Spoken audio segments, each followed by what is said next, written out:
Hi. Hi. இன்னைக்கு காலையிலேருந்து shut down பண்ணிட்டதுனால எங்களால் எதையும் பார்க்க முடியல. பட் வந்துட்டதுக்கு அப்புறமா லைவ் ஆன் பண்ணி பார்த்துட்டு அப்புறமா ட்விட்டரு, இன்ஸ்டாகிராம் எல்லா பக்கமும் போயிட்டு பார்த்ததுல சில விஷயங்கள்லாம் தெரிஞ்சு சரி அதை பற்றி டிஸ்கஸ் பண்ணலாம் அப்படின்னு பார்த்தோம். அண்ட் 3 ப்ரோமோவையும் பார்த்தோம். ஸோ அதை பற்றி வந்து சொல்லிடலாம் அப்படின்ட்டு.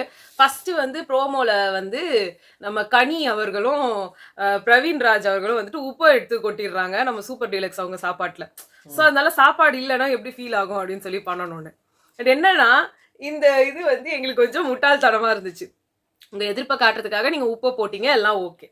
பட் இதுல பிரச்சனை என்னன்னா அவங்க திருப்பி திருப்பி உங்ககிட்ட வேலை வாங்கலாம், திருப்பி திருப்பி உங்களை செய்ய சொல்லலாம். அப்போ இது திருப்பி வந்து உங்களை வந்து ஒன்று வெங்காயம் தக்காளி வதக்கி அதில் போட்டு எக்ஸ்ட்ரா குழம்பாக்குங்கன்னு சொன்னாலோ, இல்லை உருளைக்கிழங்கை வேக வச்சு அந்த உருளைக்கிழங்கை எடுத்து போடுங்கன்னு சொன்னாலோ, இல்லை ஏதாவது க்ரீம் மாதிரியோ தயிர் மாதிரி எதாவது ஆட் பண்ணி இந்த மாதிரி எதாவது எது சொன்னாலுமே உங்களுக்கு எக்ஸ்ட்ரா ஒர்க் ஆகிடும். அந்த ஆங்கிளில் வந்து இது ரொம்ப தப்பாக இருந்தது. பட் லைவ்ல என்ன நடந்துச்சுன்றது எங்களுக்கு தெரியல. பட் அதை எதிர்த்து ஆதிரை கேள்வி கேட்குற மாதிரி இருந்தது. அது உனக்கு எப்படிமா ஃபீல் ஆச்சு? ஆதிரை வந்து கேள்வி கேட்டாங்கன்னா அவங்க எல்லாரும் போடுறது என்னன்னா அவங்க வந்து அந்த அந்த கேம்ல வின் பண்ணணும் அப்படிங்கிறதுக்காக அவங்க இருக்கிறவங்க எல்லாம் ப்ளீஸ் பண்றாங்க சூப்பர் டீலக்ஸ்ல இருக்கவங்க அப்படின்னு எல்லாம் சொல்றாங்க. எனக்கு அது வந்து எப்படி பட்டுச்சு அப்படின்னா வந்துட்டு சாப்பாடை வேஸ்ட் பண்ணாது. நேத்து வந்து தண்ணி வேஸ்ட் ஆகுதுன்னு அவங்க கமருதீன் கேட்ட கேள்வி எல்லாம் பர்ஃபெக்ட். ஏன்னா இவங்க எல்லாருமே அந்த தண்ணியை யூஸ் பண்றாங்க. அந்த தண்ணி அங்க வரல அப்படின்னா அந்த இது வந்து இவங்க மேலதான் வந்து அந்த பிரச்சனை வரும்ன்றதுனால அவங்க கேட்டதெல்லாம் ஓகே. இங்க வந்து இவங்க எதிர்ப்பை காட்டணும் அப்படின்னு ட்ரை பண்ணா அதை இப்படிதான் காட்ட முடியும். இப்ப பார்வதி கூட நான் வந்து பண்ண மாட்டேன், செய்ய மாட்டேன் அப்படின்னு வர்றதெல்லாம் அவங்க ஒரு டைப் ஆஃப் ஒரு இதுதான். ஆதிரை சொன்னதுல எனக்கு வந்து என்ன ஆயிடுச்சுன்னா அவங்களுக்காக பேசுறது ஒரு பக்கம் இருந்தாலும் சாப்பாட்டை வேஸ்ட் பண்றது எனக்கு பிடிக்காது. அந்த சாப்பாட்டை யாருமே வேஸ்ட் பண்ண மாட்டாங்க. அது இல்ல, அது சிக்கன்ன்றதுனால அவங்களுக்கு டக்குன்னு அதான் தோணி இருக்கும். இவங்க ரெண்டாவது செய்யறாங்கன்றதை விட சாப்பாடு விஷயத்துல பண்ணீங்கன்னா அது எல்லாம் கீழே கொட்டிடுவாங்க இல்லையா, சாதாரணமா சொல்றது. அது ரொம்ப தப்பானது. அந்த பிக் பாஸ் வீட்ல அவ்வளவு கூட அறிவு இல்லாம யாரும் இருக்க மாட்டாங்கன்றது நான் நினைக்கிறேன். ஒரு சாப்பாட்டை போய் வேஸ்ட் பண்ணாங்கன்னா அது வெளியில இருக்கவங்க எப்படி நினைப்பாங்க? பூர்ணிமா பார்த்தனா அந்த காப்பி தூள் போட்டு கொடுத்தேன், மிளகாத்தூளை எடுத்து கொட்டினேன் அப்படிலாம் சொன்னாங்கல்ல. அப்படி சொன்னா இவங்க சாப்பிட்டு ஆகணும், வேற வழி கிடையாது. ஆமா, அவங்க ஒண்ணும் பெருசா ஒண்ணும் பண்ணிட முடியாது. ஆமா, இது இவங்க பண்ணலாம். இவங்க திருப்பி திருப்பி பண்ண சொல்லலாம். ஆனா அவங்க பண்ண சொன்னாங்களா என்னன்றது தெரியல. நெக்ஸ்ட் நீ பூர்ணிமான்னு சொன்னதுனால இதுக்கு வருவோம். ட்விட்டர் பூரா ஆதிரை பூர்ணிமா ஃப்ரெண்டு, ஆதிரை பூர்ணிமா மாதிரியே பண்றாங்க, பூர்ணிமா மாதிரியே பண்றாங்க, பூர்ணிமா பிஆர், ஆதிரைக்கு பிஆர் பிஆர் பிஆர் பிஆர் இதே ஓடிட்டு இருக்கு. எனக்கு ஒரு கேள்வி இருக்கு. இந்த பிக் பாஸ்ல வந்ததுல ஒரு 4-5 பேரை தவிர யாருக்கு பிஆர் இல்ல? அந்த வீட்டுல பிஆர் இல்லாதவங்க கானா வினோத், பிரவீன் ராஜ், அதுக்கப்புறம் அப்சரா, அதுக்கப்புறம் கலையரசனையே கூட வச்சுக்கோங்களேன், அப்புறம் பிரவீன் காந்தி, இன்னும் வேற யாருமா மத்த எனக்கு தெரிஞ்சு வேற என்ன, நந்தினிக்கு கூட வந்து பிஆர் இல்லாத மாதிரி ஃபீல் ஆகுது. பட் தெரியல, மத்தபடி எல்லாருக்குமே பிஆர். ஆமா, இப்ப வந்து கனி வந்து இன்னும் நாமினேஷனுக்குள்ள வரல, வந்துட்டா அவங்க பிஆர் வந்து தெரிஞ்சிடும். சபரிக்கு வந்து பெரிய பிஆர் ஒர்க் பண்ணுவாங்க, கண்டிப்பா ஒர்க் பண்ணுவாங்க. வந்து விஜய் டிவி ப்ராடக்ட் அவர் எல்லாத்தையும் சோ எல்லாமே அவரால வந்து பண்ண முடியும். அண்ட் அது மட்டும் இல்லாம சபரி ஒரு கண்டஸ்டன்டாவுமே நல்லாவே இருக்காருங்க. திவாகருக்கு இல்லாத பிஆரே கிடையாது. அவர் உள்ள வந்த உடனே ஃபர்ஸ்ட் நாள் வந்து எல்லாரும் ஒரு மாதிரி ஆரம்பிக்கிறாங்கன்றப்பவே வந்து உள்ள வந்து அவர் இப்படி அவர் அப்படி ஒரு டாக்டர் அவர் அது அவர் இதுன்னு பயங்கரமா கூவ ஆரம்பிச்சாங்க. பார்வதி பண்றதுல என்ன தப்பு இருக்குன்னு திவாகர் ஃபேன்ஸ் அவங்க இதெல்லாம் அவங்க எப்படி வந்து அதையும் ஆதிரை தான் சொன்னாங்க. அவங்க ஃபேன்ஸ் ஷக்கீலா வந்திருந்தாங்க. ஷக்கீலா ஆக்சுவலா வந்து திவாகரோட வனிதா வந்து திவாகரோட பிஆர்லாம் யாரோ போட்டிருந்தாங்கல்ல நம்மளுக்கு. ஆமா ஆமா. ஸோ இப்போ வனிதாக்கு சிஞ்சக்கு அடிச்சா உடனே ஷக்கீலா வந்துருவாங்க. ஓ, இப்போ ஷக்கீலா வந்துட்டு கலையரசனுக்கு சொல்றாங்க அவன் வந்து ஒரு கேனி பால், அவன் வந்து அகோரி, அவன் பிணத்தை தின்னன்னு சொன்னான் அப்படிலாம் சொன்னாங்க. ஓகேங்களா அப்படின்னு அவங்க சொல்லி அதை இது பண்ணாங்க. அதை எதுக்கு இங்கே நீங்கள் கொண்டு வரீங்கன்னு எனக்கு புரியவே இல்லை. அதாவது அவர் ஒண்ணுமே இல்லை ஏற்கனவே, இல்ல போதா குறைக்கு இது ஒண்ணு வேற இல்ல. இப்போ நான் எதுக்கு சொல்ல வரேன்னா திவாகருக்கு என்ன அப்படி ஒரு பயங்கரமான ஒரு அறிவு. அதான் சொல்ற, திவாகர் வந்து ஒரு டாக்டர், அவர் வந்து பிசியோதெரபிஸ்ட்னா டாக்டர்னு போட்டுக்கலாம் அப்படின்னு அவர் பேசினோன்னா மத்தவங்க எல்லாம் தெரிஞ்சுக்கிட்டோன்னா அதை உட்காந்து திருப்பி திருப்பி சொல்லி அவர் டாக்டர், அவர் வந்து எவ்வளவு புனித சேவை அது காலை பிடிச்சி விட்டாரு. ஆமா, ஐயோ உங்க கையில ஒரு அது அவரே சொன்னாரு, அது ஹீலிங் அது ஹீலிங் பவர் இருக்குப்பா, அது வந்து இது வந்து இப்படி பண்ணோம்னா அப்படி பண்ணணும். இன்னொரு டவுட்டும் இருக்கு. நான் அவேர்னஸ் கிரியேட் பண்றதுக்கு ஃபிராக்சர் ஆன கைக்கு எப்படி பிசியோதெரபி தரணும்னு சொல்லிட்டு அவர் சொல்லி தராரு. இல்ல இவர் அங்க வந்து கெமி வந்து அது கூகுள்ல பார்த்தே வந்து அவங்க மாத்திரை போட்டுப்பாங்களாம், அப்ப டாக்டர் எல்லாம் எதுக்கு இருக்கிறோம் அப்படின்னு சொல்றாருல. அப்ப இதை பார்த்து யாருன்னா கை உடஞ்சவங்க எடுத்து பண்ணாங்கன்னா அதுவும் தானே தப்பா போகும். அவங்க எல்லாருமே அப்ப பிசியோதெரபிஸ்ட் கிட்ட தானே போகணும். இவர் பண்ணாரு அப்படின்றதுக்காக வந்துட்டு மடக்கு மடக்கு மடக்கு நீட் நீட் நீட்னு யாரா பண்ணி ஏதாவது ஆயிடுச்சுன்னா இல்ல அது இருந்தா அதே இதுவும் கூட தானே ஒரு இருக்கும். பிசியோதெரபிஸ்ட் வந்து பண்ணா நமக்கு ஒரு தைரியம் இருக்கும். நீங்க பாட்டுக்கு வீட்ல கூட அதை பண்ணிக்கலாம்னு அவர் சொன்னார் இல்லையா? இல்ல அவேர்னஸ் வீடியோ உங்க எல்லாருக்கும் தெரிஞ்சிருக்கணும் அப்படின்ட்டாரு. அதை பார்த்துட்டு வீட்ல பார்த்து பண்ணாங்கன்னா என்ன பண்ணுவீங்க? சும்மாவே சாதாரணமா வந்து நான் வந்து வீட்லயே பிரசவம் பாக்குறேன், நீ அதுல ஏதோ கிளம்பி அத்தனை பேரோட உயிரை வந்து பறி கொடுத்துருக்காங்க நம்ம ஆளுங்க, காசை கம்மி பண்றதுக்கு என்ன வேணா பண்ணிக்கிட்டு இதுல இதை வேற போட்டுட்டு இது வந்து நிறைய பேர் பாக்குற ஒரு நிகழ்ச்சின்றதுனாலதான் இதெல்லாம் பயமா இருக்குது. அப்புறமா இன்னொரு விஷயம் நாங்க சொல்லணும்னு நினைச்சது, இந்த மாதிரி யாருக்குமே பிஆர் இல்லாமலாம் இல்ல. கண்டிப்பா அரோரா சின்க்ளேர் இந்த ஷோக்கு வர போறாங்கன்னு ஒரு விஷயம் வந்த உடனேயே அவங்களுக்கு வந்து ஃபேன் பேஜை ஸ்டார்ட் பண்ணிட்டாங்க. அவங்க இப்படி she's pure, she's innocent, she's cute. வியானா உள்ள என்ட்ரான நிமிஷத்துல இருந்து இதான் பேச்சு, கியூட் கியூட் அப்படின்னு அத்தனை ஃபேன் பேஜஸ் எல்லாரும் இது வியானா நினைச்சிட்டு ஆதிரைக்கு போய் ஓட்டு போடுறாங்க. இவங்க எல்லாருக்குமே வந்து அந்த வெள்ளத்தோலையும் மூஞ்சில இருக்கிற ஒரு அழகை மட்டும்தான் அவங்களால வந்து பார்க்க முடியுமா? அதுக்கு மேல எதுவுமே பார்க்க முடியாதா? அவங்களே ரொம்ப திறமையா பண்ணாங்கன்னா ஓகே. ஒண்ணுமே பண்ணல, சும்மா உட்காந்து ஒரு இடத்துல அவங்க கேள்வி கேட்டப்போ கரெக்டா இருந்தது, அதே மாதிரி திருப்பி போய் கேள்வி கேட்கும்போது தப்பா இருந்துச்சு. இப்ப இதே ஆதிரை வந்து காலையில இந்த கேள்வி எடுத்துக்கிறதுக்கு வாய்ப்பு தேவையே கிடையாது. திருப்பி கேப்டன்சி டாஸ்க் எதுவும் தோத்துறாங்க பொழுது புலம்பி புலம்பி நேத்து விஜய் பார்வதி போய் இந்த அம்மா வந்து அந்த இடத்த பிடிச்சிக்கினாங்க, முடியல. ஆனா எங்க டெம்ப்ட் ஆகுதுன்னா எல்லா ட்வீட்டும் எல்லா போஸ்டும் வந்து ஆதிரைக்கு சப்போர்ட் பண்ணக்கூடாது, Aadhirai is next Poornima, Aadhirai is waste, Aadhirai is cunning, எல்லாம் சேர்ந்து வெறும் ஒரே பொண்ணு டார்கெட் பண்ணி நிக்கிறீங்க. இங்க திவாகருக்கு நீங்க என்ன சொன்னீங்க? எல்லாம் சேர்ந்து அவரை டார்கெட் பண்றாங்க. இப்ப நீங்க எல்லாம் சேர்ந்து ஒரு பொண்ணை டார்கெட் பண்றதுதானே? அதே தானே அவங்க மேல வர போறாங்க, அவ்வளவுதான். உங்களுக்கு வந்து அவங்க மேல ஒரு பிடிப்பு வந்துற போகுது, அவ்வளவுதான். உங்களுக்கு என்ன பிரச்சனைனா திவாகருக்கு மேல ஆதிரை வந்தது, அதுதான் பிரச்சனை. வியானா வந்து உங்களுக்கு வந்து அது கீழே இருக்கிறதுனால உங்களுக்கு ப்ராப்ளம் கிடையாது. வியானாவையும் போட்டு அடி அடி நடிப்பாங்க. ஆமா. இப்ப இன்னொரு விஷயம் நான் வந்து சொல்லணும்னு நினைச்சது, நடுவுல நான் ஒண்ணு சொல்லணும்னு நினைச்சேன். இப்போ அந்த அரோரா வந்து இப்ப ரியாவோட ஃப்ரெண்டுன்னு அவங்க டைரக்டாவே அங்க வந்து அனௌன்ஸ்மெண்டே பண்ணிட்டாங்க. ஆமா சரிங்களா? இதே அரோரா வந்து ரியாக்கு ஏன் வந்து சப்போர்ட்டே பண்ணல? அப்ப ஏன் வெளியில தெரியவே இல்லை? ஆனா இன்னைக்கு அரோராக்கு சப்போர்ட் பண்ண ரியா வந்து உட்கார்ந்துட்டு இருக்காங்க அங்க. ஆனா எப்படி பூர்ணிமா, இப்ப நீங்கலாம் வந்து ஒரு நிமிஷத்தை கண்டுபிடிக்கிறது உங்களுக்கு டைம் ஆகல, இது ஆதிரையோட ஃப்ரெண்டு பூர்ணிமா அதனால வந்து ஹெல்ப் பண்ணிட்டு இருக்காங்கன்ட்டு. அப்ப அரோரா சின்க்ளரோட ஃப்ரெண்டு ரியா வெளியில இருந்து ஹெல்ப் பண்ணிட்டு இருக்காங்கன்றத பாருங்க, சொல்லுங்களேன். ஏன் அதை சொல்ல மாட்டீங்க? போன வாட்டி வந்து பூர்ணிமாக்கு ஹேட்ரட் இன்னைக்கு வரைக்கும் குறையல. ஆமா, அவங்க ஒரு படம் நடிச்சாங்கன்னா கூட அங்க கூட போய் கண்ணா பின்னான்னு, அவங்க ஒரு அவார்டு வாங்கினாங்கன்னா கண்ணா பின்னான்னு இன்னைக்கு வரைக்கும் பேசிருக்காங்க. அவங்க வந்து இவங்களுக்கு பிஆர் பார்த்தா இல்ல இவங்களே அதை எப்படி அக்செப்ட் பண்ணிக்க முடியும்? அப்ப இவங்களுக்கு நெகட்டிவா தான போகும். ஃப்ரெண்ட்னு சொல்லாம இரு, அது வரைக்கும் எனக்கு நிம்மதி, அப்படி தான சொல்லுவாங்க. இல்ல டைட்டில் வின்னர் அர்ச்சனா, அத கூட அருண் அங்க சொல்ல விடல. அவங்களா அப்புறமா வந்து பண்ணாங்க. அவருக்கு ஒண்ணும் பெருசா அது பேக் ஃபயர் தான் ஆச்சு. ஒருத்தர் பிஆர் பண்றதுனால ஒருத்தவங்க வின் பண்ணிட்டாங்கன்னா போன சீசன்ல ஃபேட் மேன் தான்ப்பா வின்னர். ஊர்ல இருக்கிற அத்தனை பேரும் அவருக்கு தான் பின்னாடி நின்னுந்தாங்க. அவர் ஏன் ஃபர்ஸ்ட் இதே மாதிரி தான். ஆனா ஒரு விஷயம் இன்னொன்னு இருக்கு, யாருக்கெல்லாம் இங்க நீங்க ஹேட் கொடுத்துட்டு இருக்கீங்களோ வெளியில இருந்து ரொம்ப ஜாஸ்தியா, அது வந்து அப்படியே மாறுது ஒரு டைமுக்கு மேல. ஏன்னா ஜாக்லின் எனக்கு ரொம்ப பிடிச்சிருந்தது ஸ்டார்டிங்ல இருந்து. ஆனா ஒரு ஜீவன் கூட அவங்க சப்போர்ட் பண்ணல அந்த ஃபர்ஸ்ட் நாள் அவங்க கேட்ட கேள்விக்கு. என்ன தப்பா கேட்டாங்க அதுல? என்னன்னா பேச்சு, அடுத்த பிரியங்கா இது வாய், இதுக்குதான் இந்த வாய்க்கு தான் இது போச்சு பூதம் அப்படின்னு பாடி ஷேமிங்ல இருந்து எல்லா கன்றாவையும் பண்ணாங்க எல்லாருமே. ஆனா எனக்கு பர்சனலா ஜாக்லின் கேட்ட கேள்வியால தான் எனக்கு ஃபர்ஸ்ட் இம்ப்ரெஸ் ஆச்சு.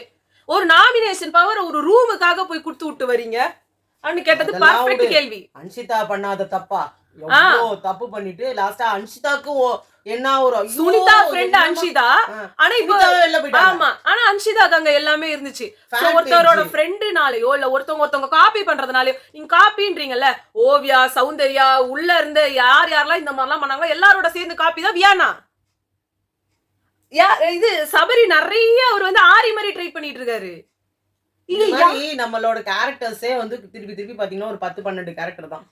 இதுல வந்து நம்ம வந்து ப்ராபபிலிட்டி போடுற மாதிரி தான், பெர்முடேஷன் காம்பினேஷன் போடுங்க, தூக்கி ஏல போடு, இப்படிதான் இருக்கும். நம்ம அந்த 10 நல்ல கேரக்டர் இருக்கும், 10 கேரக்டர் இருக்கும், லவுட் ஸ்போக்கன் ரொம்ப சாஃப்ட் இருக்கும். அந்த மூணுத்துல பெர்முடேஷன் காம்பினேஷன் போட்டீங்கன்னா ஒருத்தரோட கேரக்டர். அது நீங்க எல்லாருக்குள்ளயும் பார்க்கலாம். ஒரு ஸ்டார்டிங் ஃபியூ சீசன்ஸ்க்கு தான் உங்களால அந்த மாதிரி வந்து தனியா பண்ண முடியும். நீங்க சொல்றீங்கல்ல பூர்ணிமாவை ஆதிரை வந்து இந்த இப்படி பேசுறதுல ஆதிரை வந்து பூர்ணிமாவை காப்பி பண்றாங்கன்னு சொல்லி. சரி, ஆதிரை வந்து பூர்ணிமாவை காப்பி பண்றாங்க. ஆனா பூர்ணிமா வந்தப்போ எப்படி இருந்துச்சு? என்ன சொன்னாங்க? முன்னாடி சீசன்ஸ்ல இருந்தவங்கள காப்பி அடிச்சாங்க.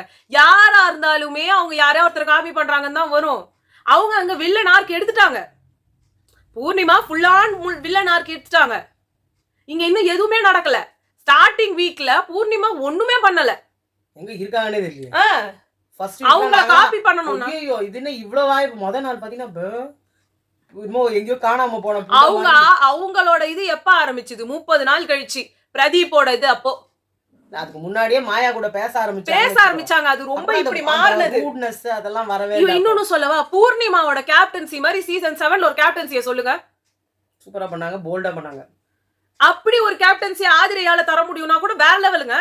அது மட்டும் கிடையாது, இங்க எல்லாமே டம்மி பீஸ். அதுக்கு முன்னாடி எந்த சீசன்லயுமே இப்படி ஒரு கேப்டன் இல்லனே, ஒரு லேடி கேப்டன் இல்லனே அவங்க பேர் வாங்குனாங்க. ஆமா, செம்மையா பண்ணாங்க. சூப்பரா இருந்துச்சு. அர்ச்சனாவை வந்து யாரும் பேச கூடாது, நான் மட்டும் தான் பேசுவேன் அப்படி. ஆனா அதெல்லாம் சொல்லிட்டு அப்புறமா அவங்க வெச்சு அட்டாக் பண்ணப்போ கேவலமா ஆயிடுச்சு. அவங்களுக்கு இப்ப மாயாவை காலி பண்ணணும்ன்ற மாதிரி, அவங்க கேப்டன்சி நல்லா இருக்குன்னு சொல்ல கூடாதுன்றதுனால அவங்க ஸ்டார்ட் பண்ண ஆரம்பிச்சாங்க. அது அப்படியே போயிடுச்சு. அதுக்கு ஒரு கேங் சேர்ந்துச்சு. சோ இங்க இருக்கிற ஒருத்தர் வியானா ராணவோட ஃப்ரெண்ட். ராணவ இருக்கிற இடம் தெரியாம இருக்கிறோம். ஆரோரா சின்க்ளர் ரியாவோட ஃப்ரெண்ட். இவங்க இது ஆதிரை பூர்ணிமாவோட ஃப்ரெண்டு. சபரி எல்லாரோட ஃப்ரெண்டு. பார்வதி எல்லாரோட ஃப்ரெண்டு. திவாகர் எல்லாரோட ஃப்ரெண்டு. கலையரசன் எல்லாரோட ஃப்ரெண்டு. நீங்க எடுத்தீங்கன்னா யாருக்குமே இங்க கனெக்ஷனே இல்லாம உள்ள நீங்களோ நானோ உள்ள போக முடியுமா? யாருக்கும் கனெக்ஷன் கிடையாது. நம்மள தண்டம். நம்மள உள்ள போயிட்டு இங்க பிரச்சனை பண்ணாங்கன்னா ஒரு அர்த்தம் இருக்குது. ஏன்னா அங்க கானா வினோத்துக்கு கூட அங்க கனெக்ஷன் இருக்கு. ஆமா, ஒரு சினிமா ஃபீல்ட்ல அவ்வளவு பேர் ஏன் இவரு அங்க இல்ல, கனெக்ஷன் இல்லாம நீங்க உள்ள நகரவே முடியாது. எஃப்ஜேக்கு பார்த்தனா வாலண்டியரா வந்து தமிழாவே வந்து சொல்றாரு, அவனுக்காக சப்போர்ட் பண்ணுங்க. அங்க சுபிக்ஷாக்காக டிவிகேவோட ஒரு கேம்பெயின், அதான் டிவிகேல இருக்க வந்து கேண்டிடேட் அவங்க வந்து சப்போர்ட் பண்றாங்க. கட்சியே அவங்க பின்னாடி ரம்யா ஜோக்கு பயங்கரமான ஒரு பிஆர் நடக்குது.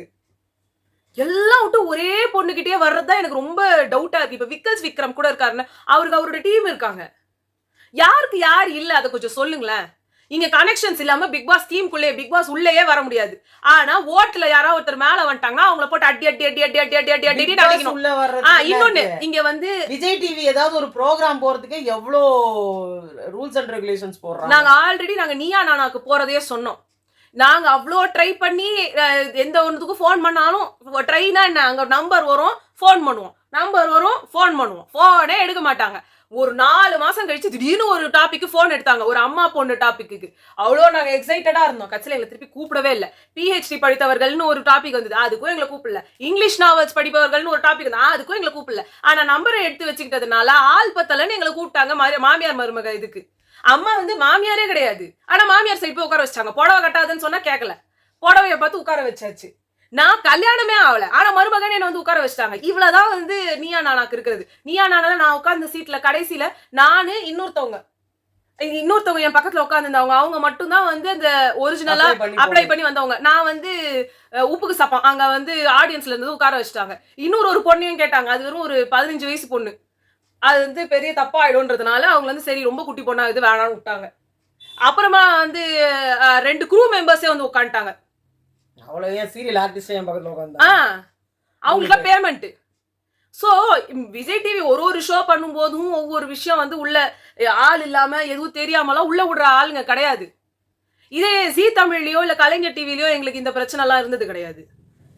அவ்வளோ பெரிய இது. அப்ப நீங்க வந்து ஒரு பிக் பாஸ்க்கு அவ்வளோ அசால்ட்டா நுழைய முடியாதுன்றதுக்காக நாங்க இவ்வளோத்தையும் சொல்றோம். இப்போ அந்த உங்களுக்கு இன்ஃப்ளூயன்ஸ் இருந்தாலும் அங்க உள்ள இருக்கிறவங்க இப்ப திவாகர் கிட்டே என்னன்னு சொல்லி அனுப்பிச்சிருக்காங்க, 1 மணி நேரம் ஷூட் இருக்கும், உங்களுக்கு முட்டை பப்ஸ் கொடுப்பாங்க, டெய்லி 11 மணிக்கு ஜூஸ் கொடுப்பாங்க, டீயோட எல்லாத்தையும் சொல்லிதான் அனுப்பிக்கிறாங்க. மதியானம் வந்து ஜூஸ் கொடுப்பாங்க 11 o'clock. அவரால் அங்க முடியல, நாங்க உட்காந்து சொல்லி நிறுறாரு. முட்டை பப்ஸ் இல்லாம என்னால வந்து இருக்க முடியாது, நான் 2 முட்டை பப்ஸ் சாப்பிடுவேன், எனக்கு கொடுங்கன்றாரு. இதுதான் அங்க இருக்கிறது. ஷூட்டிங்கே 1 hour தானா, மீதி நேரம்லாம் நீங்க உங்க இஷ்டத்துக்கு இருக்கலாம், நல்லா படுத்து ரெஸ்ட் எடுக்கலாம். நாங்க அதுதான் சொல்றேன். சோ படுக்கவே விட மாட்டாங்க. நம்ம வானத்தை வந்து குச்சாம பிக் பாஸே பார்க்காம வர்ற மாதிரியே பேசுறாரு. போய் உடம்பெல்லாம் போயின்ற மாதிரி அது பொய் தான். இத்தனை வருஷமா நடந்துட்டு இருக்குது. ஏதோ ஒரு 2 வாட்டி நடந்ததுன்னா பாக்கலன்னு சொன்னா அர்த்தம் இருக்குது. அப்புறம் என்ன தைரியத்துல உள்ள போன நீ? எல்லாத்தையும் பார்த்துட்டு அதான் கேக்குறாங்க, எல்லாம் கேமரா முன்னாடி போய் ரெஜிஸ்டர் பண்றதுக்கு மட்டும் தெரியுதா? அது எப்படி தெரியுது? ஒரு கேமராவா போயிட்டு எல்லாரும் ஆர்டர் பண்றாங்க, அது எப்படி சொல்ல தெரியுது? சோ இதே மாதிரி இங்க ஏதோ இந்த டாஸ்க் நடந்ததுல ஏதோ பிரவீன் காந்தி மாத்தி விட்டதா ஏதோ சொல்றாங்க. அது எனக்கு ஷோ வந்துட்டு அப்புறம் தான் தெரியும்.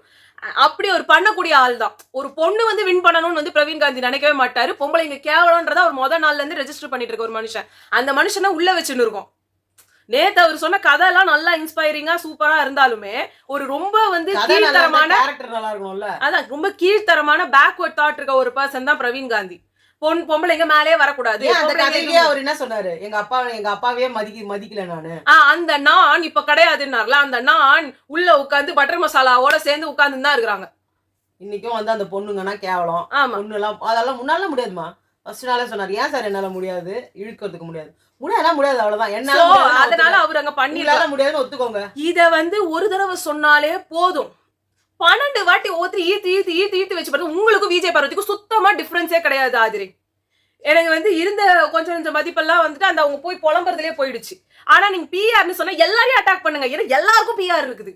ஒருத்தரையே பண்ணீங்கன்னா அப்புறம் அந்த பர்சன் தான் மேல போவாங்க. இப்ப நாங்க திவாகருக்கு சொன்ன அதே விஷயம் தான். அங்க இருக்கிற எல்லாரும் சேர்ந்து ஒரு திவாகர் அட்டாக் பண்ணா திவாகர் தான் மேல போவாரு. அப்ப எல்லாரும் சேர்ந்து நீங்க ஆதிரையை அட்டாக் பண்ணீங்கன்னா ஆதிரை திருப்பி மேல போவாங்க. எனக்கு என்னமோ நீங்க எல்லாம் நெகட்டிவ் பிஆரிங் பண்றீங்களோன்ற ஒரு நல்ல ஒரு தாட் இப்ப வருது. பண்ணாதீங்கன்னு சொன்னா பண்ணணும்னு சில பேருக்கு தோணுன்றதுனால ஏத்தி விட்டுட்டு மேல ஏத்தி டமால தூக்கி போட போறீங்களா? இவங்க வேணாம்னு சொல்லிட்டு மேல தூக்கி விட போறீங்களா? என்ன எனக்கு தெரிஞ்சு திவாகர்ன்றவரே தானாவே போயிடுவாருன்னு நான் நினைக்கிறேன். அவர் ரொம்ப நாளா இதுல தாக்கு பிடிக்க மாட்டாரு. எப்படியும் அடுத்த எபிசோட் வந்தாலும் மொத்தமும் நாங்க வந்து தெரிஞ்சுக்கிட்டு தெரிஞ்சு 3 வாரம் அவர் இல்ல 4 வாரம் 1 மாசம் தான். 1 மாசத்துக்குள்ள அவர் போறாரா இல்லையான்னு நான் அந்த உத்தரவாதம் எல்லாம் கொடுக்க நான் சொல்றேன். ஓகே. சோ அதான் வந்து இன்னைக்கு நடந்தது. இன்னைக்கு நைட்டு சந்திக்கலாம். பாய்.